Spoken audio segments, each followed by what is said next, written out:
everybody, and welcome to Cooking with Class at Johnson County Community College. I'm Emily Bierman, welcome. And I want to introduce you to Nick Wesemann. He's a chef from here in Kansas City, but he has some great experience. And we're so proud of Nick because he's also a graduate of the culinary program here at Johnson County Community College also. How are you today? Doing good. How are you? Great. I'm doing well. Awesome. Well, it's great to see you. And we were just talking a little bit about how you're back in this kitchen and you feeling that familiar vibe, but since you've been here, you've been doing quite a lot of really fun things. So tell us a little bit about your background, how you got interested in cooking, and... Well, I graduated from the chef apprenticeship program here in 2005. Just got into cooking. My grandparents owned a bakery in Nevada, and they used to cook with me when I was a little kid, and I'd make profiteroles and pies and stuff with them when I was little, and then I just started cooking dinner for my parents when I was in high school, and then when I go to college, I'd cook in the dorm room, so just kind of something I always liked doing. And that's great. Came to the program here and just kept going with it. Wow, I made hot dogs when I was a kid. That's so great. So Nevada, Missouri to Kansas City, and then since then you've opened a couple restaurants? Well, I haven't opened. I helped open up what's now Tannin Wine Bar, which is used to be JP Wine Bar. Down the crossroads? Yeah, just kind of help set up menu and kind of see the whole opening procedure and see what it takes to open up a restaurant, getting equipment and stuff, which was kind of eye-opening. But I can imagine, yeah. And then currently you're at the American restaurant, and so tell us about your experience there. Do you focus on pastry there, or do you do it all? Well, when I was hired as a line cook when Chef Selena was there, and then after about a year, I asked her to put me on the pastry station when they had an opening, and she put me on there and just kind of let me do my own thing, and I just kind of stayed there and kept playing and experimenting and trying new recipes and just kind of kept going with it. So right now I'm pastry chef there, so I just focus on pastry currently. So wonderful. Okay, well, tell us a little bit of what you're going to make for us today. We're going to do kind of a simple little plated dessert. It seems a little complicated, but it's actually going to be pretty easy. We're going to do a frozen peanut butter mousse and a instant microwave chocolate cake that you can do without heating the oven up. And then we're going to do some peanut butter and chocolate kettle corn to go on that. So that sounds delicious. A few simple components that can make a impressive looking dessert. So. That's great. Well, let's get started. Okay. So we're going to start off with the peanut butter mousse. To do that, we're going to make a syrup. We're going to take 5 ounces of sugar.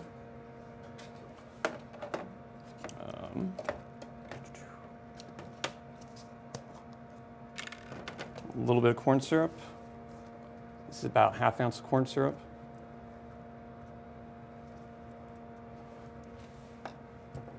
And then about an ounce or two of water just to get the syrup going. We're gonna let that sit for a minute. We're also gonna have to whip some cream up.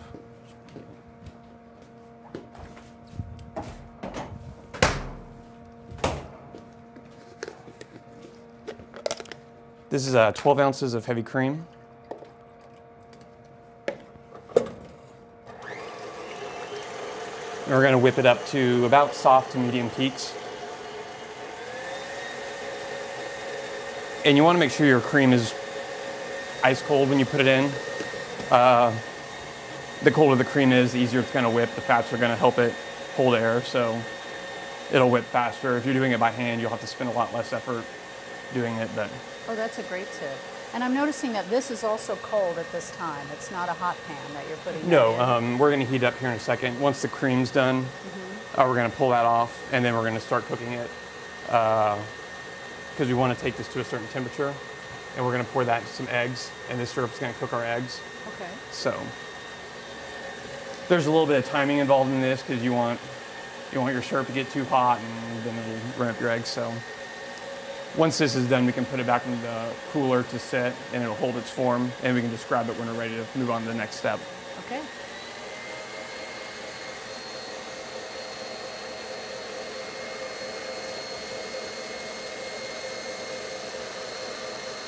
And then, all right.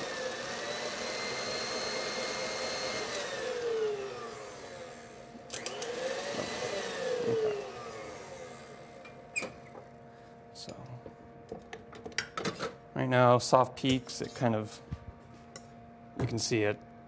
It's not necessarily holding, it won't hold a peak, which is, stiff peaks would be. We're not dealing with egg whites here. So. Yeah, exactly. Stiff peaks would be if you wanted a nice, like, stiff whipped cream you're going to put on something, but this just kind of holds a little bit and then it goes back down. Got it. So that's about where we want it now. We're going to put that back in the cooler.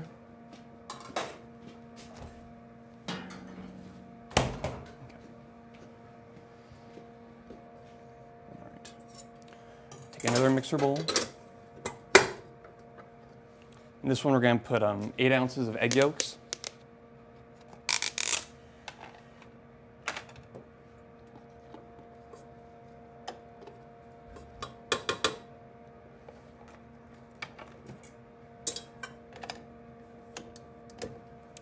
And then 1.5 ounces of sugar into that. We're going to turn on the egg yolks and just kind of rein in the sugar slowly. Now again, does that just help it mix more efficiently? Yeah, anytime you're mixing eggs with sugar, you don't want to just dump your sugar in at once. If you do that, the sugar will cook your eggs and burn them. Like a chemical burn, not a heat burn. Oh, really? So your eggs would just take on a different consistency? They would. You'd get like little lumps you'd have in cooked egg. So we're just gonna let that whip up. Lumps are bad generally in cooking, usually. right? Okay.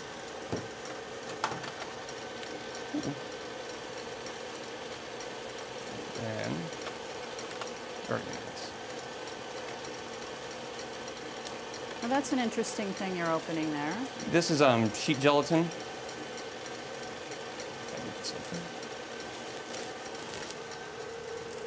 Yeah, gelatin sheets. We have 3 sheets of gelatin here. If you can't find sheet gelatin, you could use 1/4 ounce of gelatin powder that you can find at the grocery store. Okay. So we're just going to bloom that in a little bit of cold water, just to let that get soft. Set that to the side. So you could use just plain unflavored gelatin from the grocery store? Yeah, not Jell-O, but I think you can buy like Knox gelatin powder. Right. Unflavored. That's what we're going to use here. And actually, you can make this recipe without the gelatin. I mainly use it at the restaurant. When we have this mousse, if we plate it, it'll go on the plate and it'll just kind of help to hold the shape if it doesn't go out to the table immediately. Mm-hmm. But if you're doing it at home and doing this for a party and you have more control over when it goes out, it's not completely necessary, but I just use it. But we're going to go with the gelatin. We're just going to go professional here. And there we go. Fire. There we go. Okay.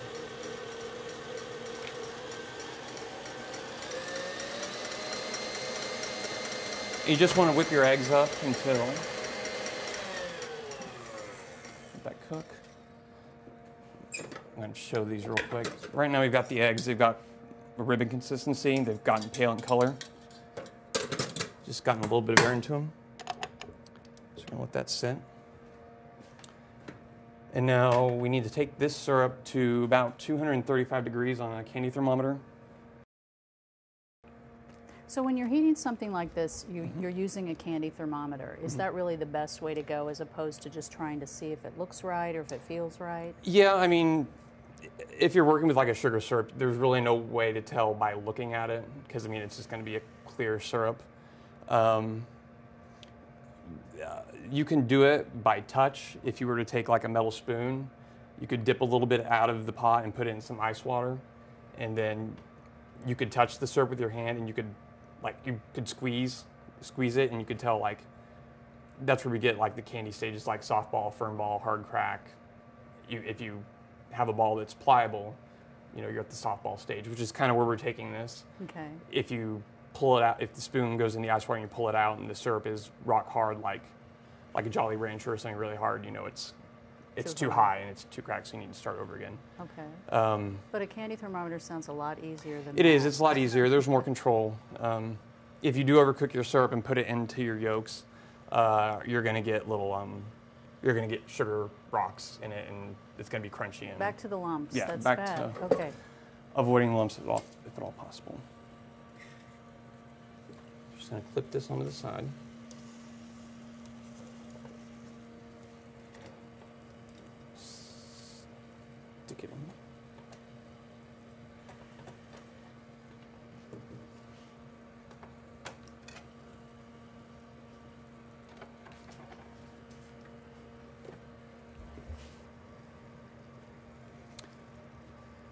When you're cooking sugar, you don't want to stir it or agitate it too much.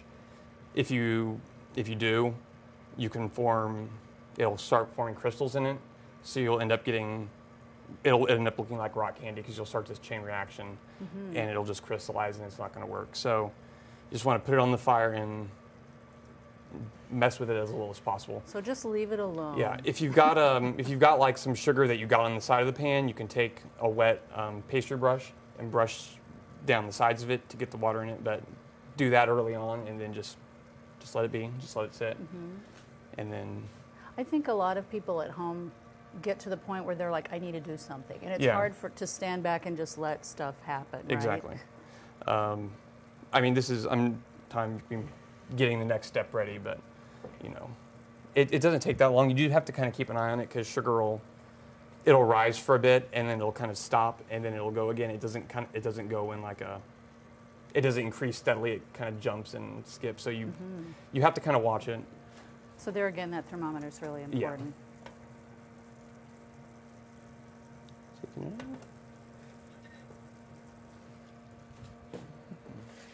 I'm smelling the sweetness though. It's smelling good.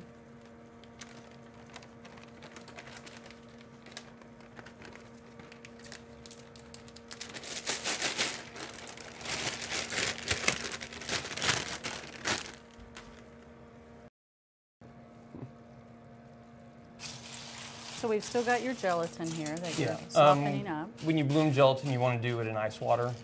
If you do it in warm water, you'll melt your gelatin. It'll dissipate into the water. So you're really just looking for a softness. You just want it to be soft, and you can see right now it's getting there. It's kind of a lot softer than it was. So just been sitting there. Okay, and we're waiting on our sugar to get to the right temperature here. I think we're there. Okay. So we're going to turn off the fire. Now we're going to take our eggs, we're going to whip them, and we're going to pour this. You want to pour it down the side of the bowl, like as close to the edge as possible, in a slow stream.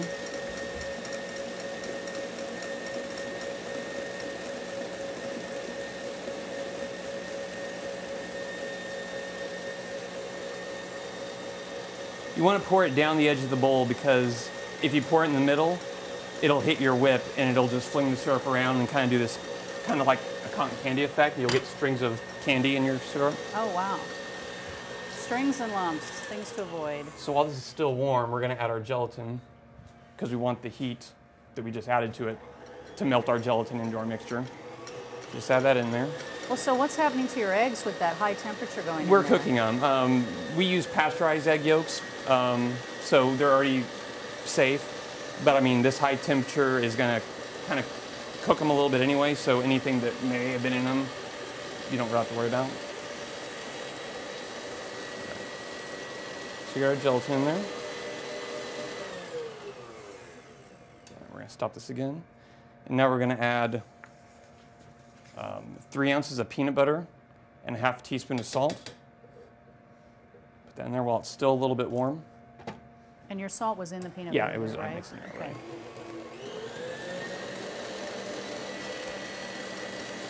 So do you use an organic peanut butter? Do you just use Jif? What do you think is the best? Actually, I kind of like to use like Jif or Peter Pan. The organic has a lot of separation in oils, just 'cause it's natural. Which there's nothing wrong with. The cool thing about this recipe is you could sub out the peanut butter you could use almond butter, you could use cashew butter, you could use Nutella if you wanted to do like a hazelnut and chocolate mousse. Ooh, yes. So I mean, you can take this one recipe and use it to make, many different flavors and mousses. So that kind of helps out with that there. And basically, we're just going to whip this until it cools off. We're going to incorporate air and cool it down. Because the next thing we're going to do is we're going to fold in our cream to it. And if this is still hot or warm, it's going to deflate the cream. So it needs to be not cold, but it needs to be at least, body temperature or cooler. Okay.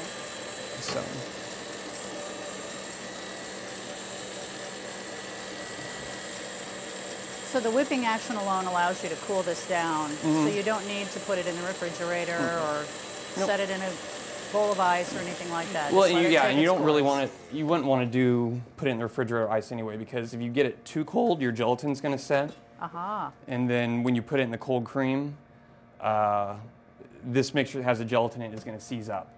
And then once again, we're back to having lumps. So cool but not cold is what we're looking for on this.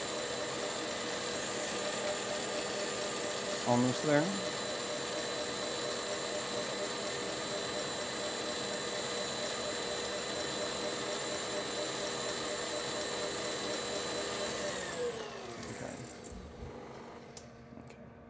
So you can tell it's a little bit warm or cooler now. So what kind of consistency are we looking at? It's kind of now? thick. It's similar to how the eggs were before we whipped them up. There's a little bit more air in it, but the gelatin's thickened it up. Oh, and I can smell the peanut butter. That's a good sign, right? Yeah. So we get the cream.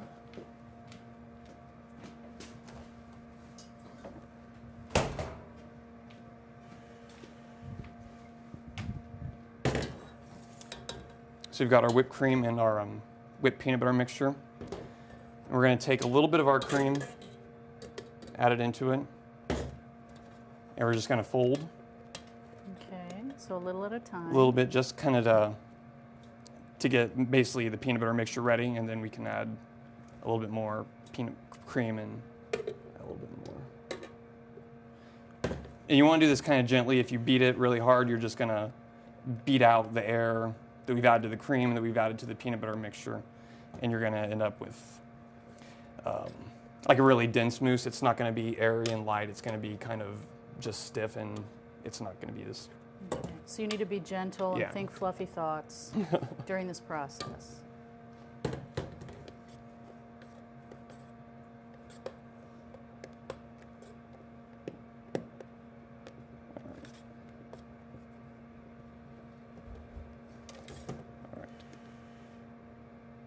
So once your cream is completely mixed in, I'm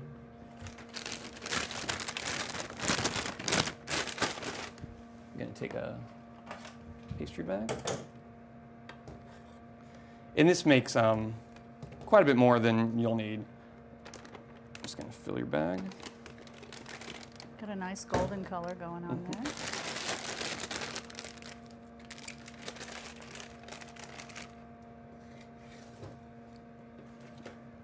So these are our molds.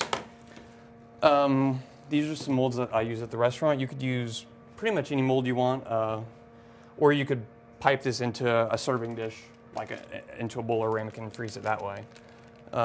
Or if you have a small pan like this, you could just put this into like a cookie sheet, freeze it, or you line it with plastic, pour your mousse into it, freeze it, and you could pop it out and cut it with a knife or a cookie cutter. Oh, I see. And make So, bars out of it. Yeah, but this is just kind of, this is easy because this way they all look the same. Mm-hmm. You've got portion control. I'm gonna snip off the top. Just gonna.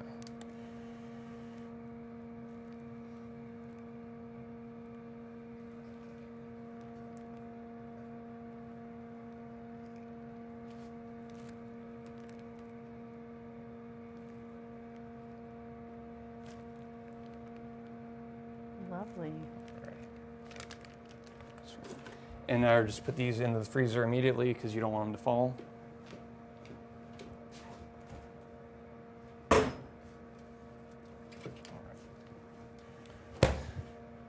So those need to freeze a few hours or overnight. Just you want them to be really firm. Okay. So this is a recipe that you should really kind of plan ahead. Obviously, don't make this, it in a hurry. Yeah, this component you can make a few days in advance, or you can keep it in the freezer wrapped up so they'll wait. Okay, so we're moving on to the next step in the recipe here. What are we going to do? Next, we're going to make what I call a micro sponge. It's going to be an instant microwave chocolate cake. You don't have to get your ovens hot and going for this. It's cake that you can just kind of keep, and then if you have a craving for cake, make it, and it's done in 30 seconds. So I have a craving for cake like every day. it's pretty cool. It's a pretty cool little thing. So what we're going to do first, we've got some water here boiling, and we're going to melt some chocolate over it. This is 7.5 ounces of chocolate. Is this unsweetened, I'm assuming? And all This that? is actually a bittersweet. It's 65% cocoa, which means it's a little bit more bitter than your most bittersweet chocolate you find. You could use unsweetened. I wouldn't use all because it might be a little bitter, but the more bitter you use, the better the flavor it's going to be because there's a lot of eggs in this recipe, so you want the chocolate flavor to come out. So if you had some unsweetened chocolate, you could maybe do like a third of this amount unsweetened chocolate just to make it even richer and darker. Ooh, okay. So just going to let that slowly There's melt. a lot of good antioxidants in chocolate. We want to remind people about that. It's really good for you. So that's going to melt there. While that's melting, we're going to take 8 eggs and 1 egg yolk.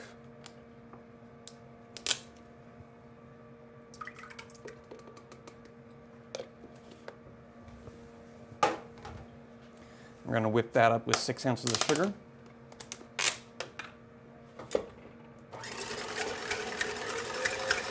And again, you're going to add that gradually along the side, so that's such a great tip.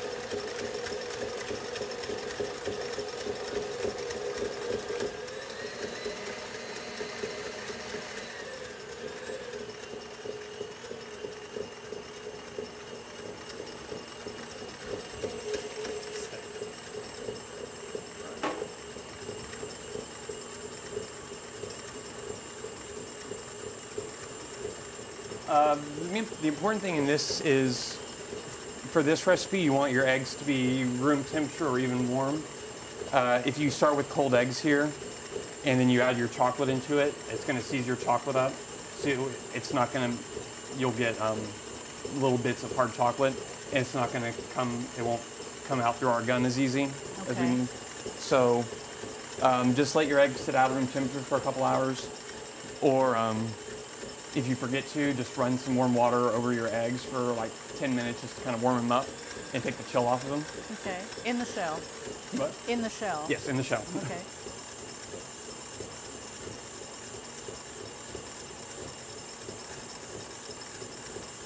You know, that's something that never occurred to me with this kind of dessert. Temperature is really something you have to be aware of. Yeah. Some things you want cold, some things you want hot. You know, like you said, the cream, when that last step, you want ice cold, eggs here need to be warm. A lot of times eggs will whip up a lot better when they're warm. Like if you're whipping egg whites for something, you want your whites to be a little bit at room temperature. They work a little bit better. And it kind of reminds me that cooking's like chemistry. I mean, there are chemical reactions, things react to each other differently just depending on a lot of different variables. So that's what makes it probably so interesting to do. In this recipe especially, there's some really kind of cool science that goes along with it. It's very cool, really cool technique, which we're going to see here in a second. All right, so our chocolate's mostly melted. Oh, now that is a smell I really like. Chocolate smell, yummy. Now we're going to take 1.5 ounces of all-purpose flour and like a pinch of salt. And we're just going to add that to our eggs. Just add it until it gets just mixed in. There's not a lot of flour in this recipe because it's basically the eggs that are going to be the structure of it. So we're going to take our chocolate. Turn that off. So add your chocolate into the mixture.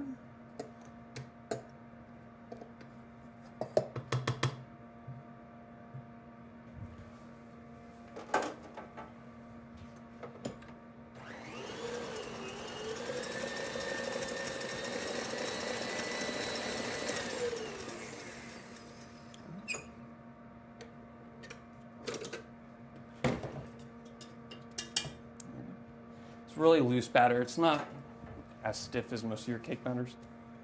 So make sure you just take a spatula and get the bottom in case there's any chocolate that hit the bottom and didn't get mixed in. Okay. Now you want to take a fine mesh strainer, and this we're going to strain it through. And this is just to make sure that if we did get, if there was some chocolate that maybe got seized up or some eggs or even if we got a bit of eggshell in there. This is just going to make sure that we have a completely smooth batter. So again, no lumps. Yeah, We're no getting rid of the lumps. lumps. Okay. You want to make sure that we have nothing to get clogged up in our charger here.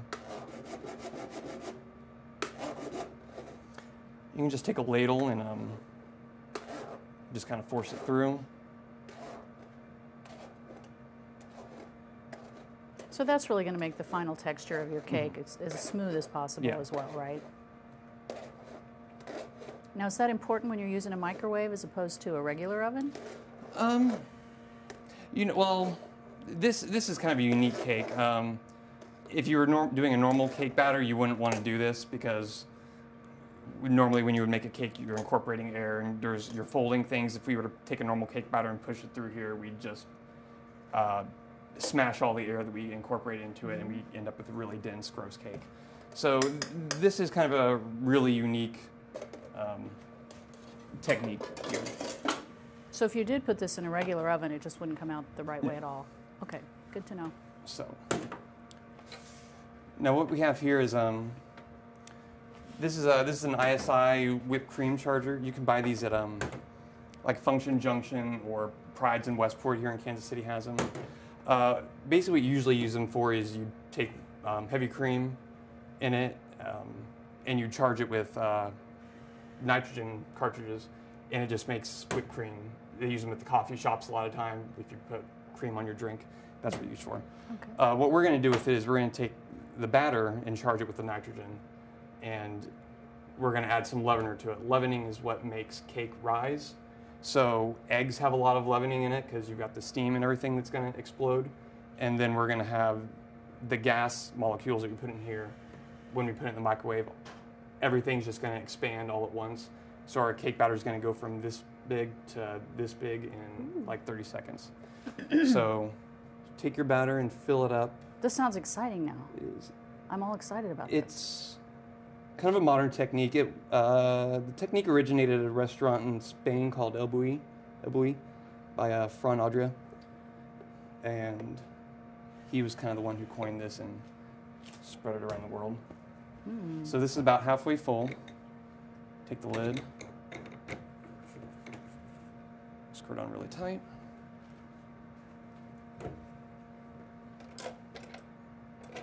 And these are the nitrogen canisters.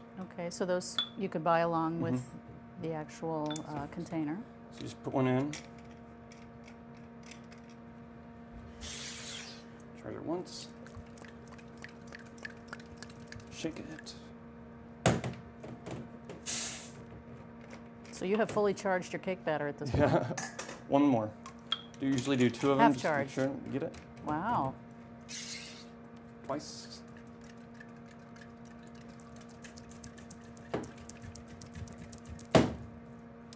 You just want to shake it for a good minute or so just to make sure that the air mixes with your cake batter and it gets aerated fully.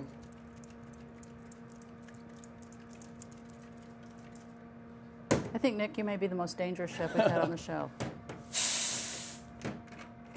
In a good way. I mean that in a good way. Put this on. And we're just going to let this sit for a while until we need it later on, because we're going to do the cakes a la minute or when we need them. Okay. So this can be, we want to let this rest so that the chocolate and the air can continue to mix. So we're going to go on with the rest of the recipe and we'll come back to that later on. Sounds good. Cool. Okay, so moving on. I see some popcorn over there. We're going to make kind of a variation on kettle corn. Kettle corn, like if you've had it at carnivals or whatever, is always kind of a salty, sweet, crunchy popcorn. We're going to do a chocolate and peanut butter kettle corn. Kind of go with, we got a chocolate cake and a peanut butter mousse, so we're just kind of trying to stay within those two flavors, but add another texture to our dessert. Oh, sounds great. So we have about 2 to 3 cups of popcorn here, pre-popped. And actually, do something real quick. I'm going to take this bowl and just take a little bit of pan spray and give it a light coating. I'm going to take popcorn, put it in there. And you can use as little or as much popcorn as you want. If you use less popcorn, you'll have, more coating on it. If you use less or more popcorn, you'll have a little bit less coating. It's just kind of your preference. So we got a saute pan here. And we're going to take a 1/2 ounce each of peanut butter and a 1/2 ounce of butter. We're going to gently melt those together.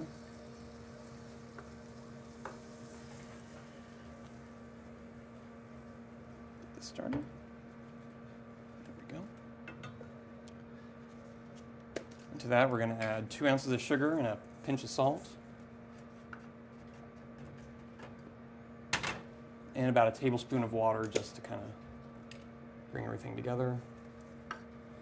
We're kind of making a syrup like we did in the first step, but this one's not so picky. It's gonna Peanut butter is very forgiving, exactly. Is what you're saying. And then a teaspoon of cocoa powder. Just gonna stir that together.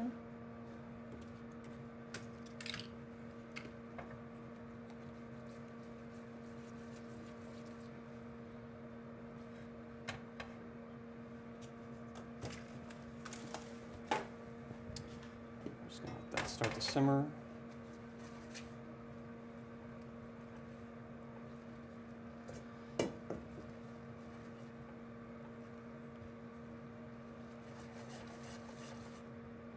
You just want to bring it kind of to a boil. You'll see here it's getting really bubbly. And are you kind of waiting for it to get to a smoother texture as well? Yeah, kind of. I mean, this is one of those things like I just kind of do by sight. It's bubbling. Give it a few more moments, and then it's pretty much there. And is it going to thicken up a little bit? It is. You can tell it's a little bit thicker like this, so that means the syrup's kind of set up. So it's done now. And now we're going to take the popcorn and slowly drizzle it, stir it. You don't want to dump it all on. You don't want to dump all your syrup on it at once, because if you do that, the popcorn's just going to deflate. So we're just taking bit by bit, pouring it over the popcorn, mixing it. And the spray on the inside is going to it'll help the syrup to stick more to the popcorn than the bowl. That's why we sprayed it with pan spray before we started. Smart idea. So then, put all your syrup Okay, I know what I'm having on my next movie night. This looks really good. And if you didn't want to do chocolate peanut butter, you could do all butter instead of butter and peanut butter. So and instead of cocoa, you could chocolate. put cinnamon in it, or Ooh, any yeah. kind of spice, or just salt in the sugar if you just wanted a salty sweet thing. So this is another recipe where you can tailor it to whatever you want to do. And where does vanilla, do you make popcorn like in a pan with oil, or do you use this the is actually microwave air variety? popped, because you don't have to add any extra fat to it, which is nice. So we're just going to put that on a parchment lined sheet, and we're going to put it into an oven for about 5 minutes, and the oven's it'll finish cooking the syrup and crystallize it, because right now it's still kind of sticky and tacky. We'll have it in there, and it'll crunch it up and make it nice and crispy. Great. Okay, so we're getting to the final step here. So we got everything ready. Our popcorn's done. We've taken it out of the oven. You want to let it cool. When it comes out of the oven, it'll still feel a little bit sticky and chewy. As it cools, it'll develop more of a crunch. So we're going to let that sit for a minute.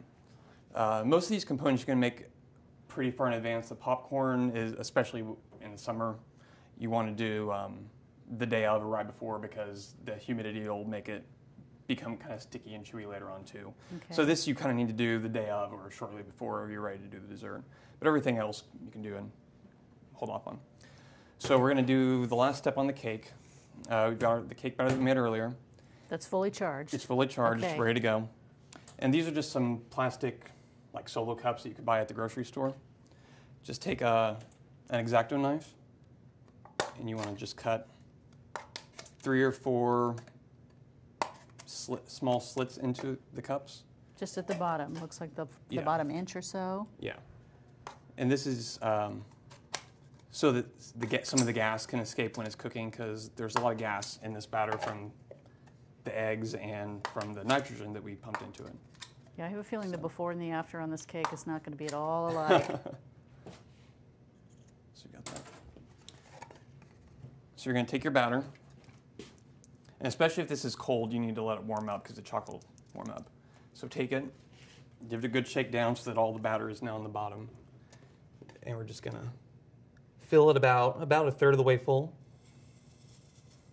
Oh, look at that. It's become nice and fluffy.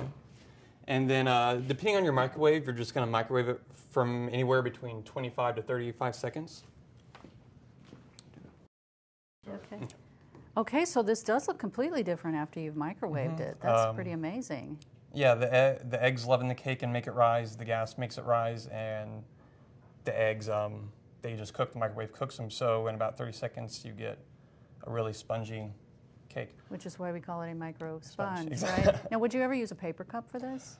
You know, I've never tried. I just have always used plastic because it holds and it's easier to cut into and Peel everything. off. I'm thinking a paper cup might stick. Yeah. And once it comes out of the microwave, you need to let it sit for a minute because, one, it's really hot, and two, we're going to handle it, and if you try and tear it up and manipulate it, when it comes out, it's going to be really soft, so you're just going to smash it. So you just want to let it sit for a couple minutes, let it cool so that it'll be a little less delicate.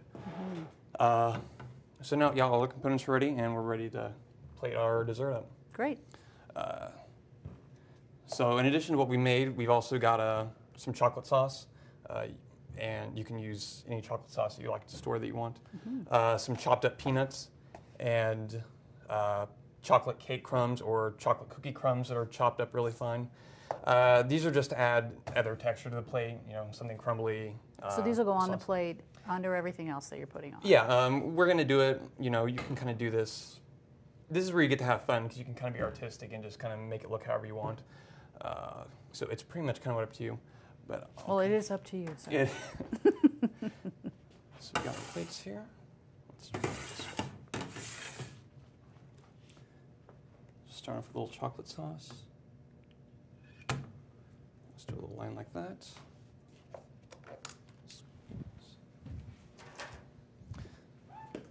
Now the crumbs are going to add some texture to the plate, but they're also going to hold our mousse. And so if we put our frozen mousse right on this plate, it's just going to slide around and melt. So this is kind of to anchor it down to the plate. Okay. So we'll do a little spot there. A spot there.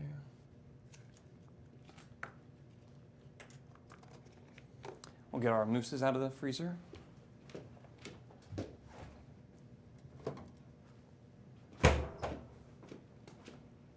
And as you said, several hours or overnight is good to freeze. Yeah, you want them to be, if they're too soft, they're not gonna work.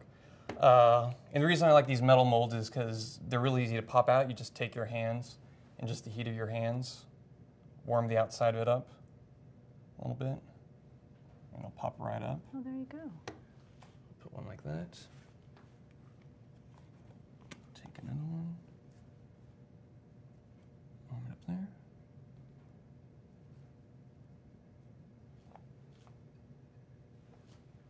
Two. And then, you know, portion, you can do as much or as little on this as you want.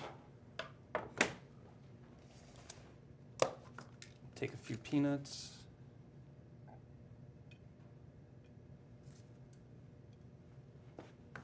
Garnish it. So then on our microwave cakes that we have, just take some scissors. I'm going to cut around the cup, and then we'll peel the cup open. So then you can see our cake Wow, has look at got that, just this lifts right out. kind of this weird looking spongy texture. It almost looks like it came from the sea. So then we're just gonna, you can rip this off into random pieces, however you want. We're just gonna decorate. Just kind of put them randomly, you know. Oh, that's lovely. No right or wrong way to do it. Just kind of goes on there. It's so lacy. Exactly. It's really pretty. It's really a light, delicate, fluffy, and you know, instant cake. Oh, why, thank you. Exactly. Bonus cake! And then we'll take some of our popcorn. Which I've been wanting to eat since you took it Exactly. out of the oven, obviously. And you can leave it in clumps like this, or you can break up into individual pieces. I kind of like to have some like this so that we can just put a piece on there like Oh, that. wow, that looks so great. And This then- is fun. I mean, kids would like this. It is. I mean, It's you almost know, too good for your kids, but not really. I mean, it's chocolate and peanut butter, and you know, they're flavors that anyone can get behind and enjoy, and you know, and you just get to have some. I mean, it's easy preparation. You can play with it and then. Look at that. That's beautiful. Got height and. It's very zen. It's almost like a Japanese garden over here. And the mousse is going to hold for a little bit. You don't want this to sit too long because the longer it sits, the mousse will eventually melt. I mean, there's a little bit of gelatin in it, but it's a frozen dessert, so it's meant to be. It's similar in texture to ice cream, kind of. So you would want to serve this shortly after Quickly. plating it. Yeah. Okay. Well, shall we take a bite? You should. Join me. Oh my goodness! Look at that. See, I'm eating with both hands. Mmm.